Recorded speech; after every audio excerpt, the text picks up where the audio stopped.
What is the value of a teacher? Questioner. What is the value of a teacher in all of this? From what I gather, most of the so-called teachers who have pointed to this essential understanding never really viewed themselves as teachers at all.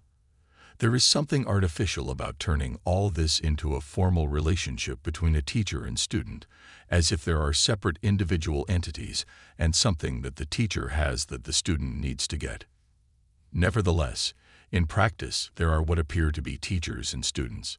If there is any such thing as a teacher, I would say that it is someone who has realized their true nature as presence awareness and does not support any of the concepts and ideas that are based on the idea of the existence of a separate person. The best teachers point out that this understanding is immediate and available, here and now. They do not encourage the seeker to engage in protracted processes that subtly support the idea that understanding is in the future or the result of a practice. Your true nature is here and now, not in the future, and you do not need to practice to be what you are.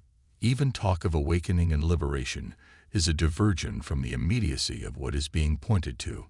Once the mind gets hold of the notions of awakening or liberation, there is invariably an attempt to turn this into some kind of goal, which the individual hopes to attain. This is the very opposite of what is being pointed out.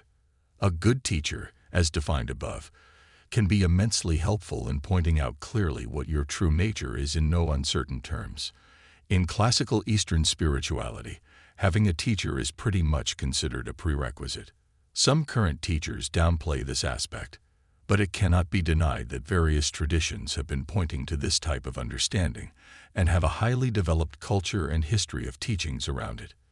This understanding has been breaking through for thousands of years all over the world.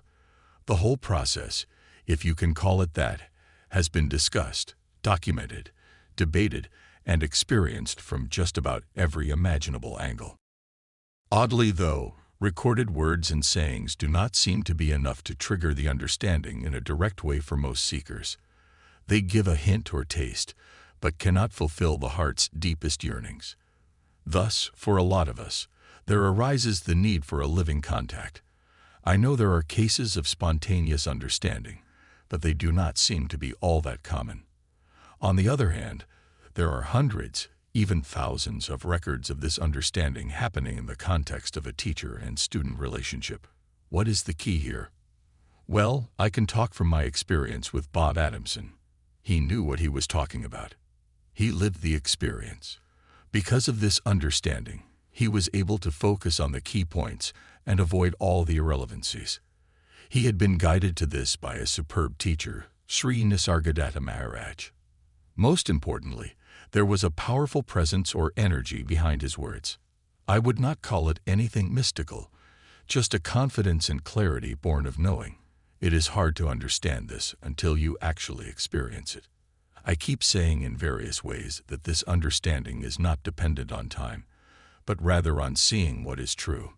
Even my talking about understanding tends to make it sound like there is some such thing. There really isn't. It is hard to convey in words because the mind wants to read them and turn them into a goal, as if the understanding is not here, and then start trying to get it. It really is not like that, even though we imagine it to be.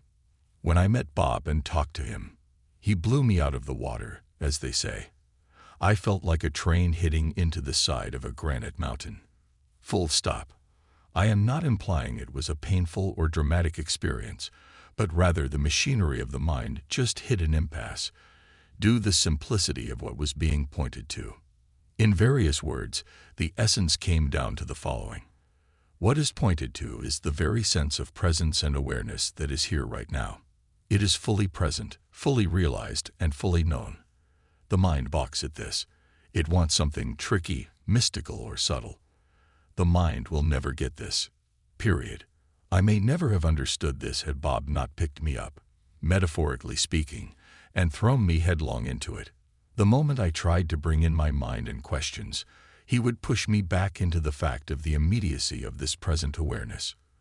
There was a back-and-forth momentum for a few talks with him, but he absolutely would not budge from this. All my escape routes were annihilated. All my excuses, like it can't be this is too easy, and all the doubts, questions, and what-ifs just got blasted out from under me, even as I tried to formulate them.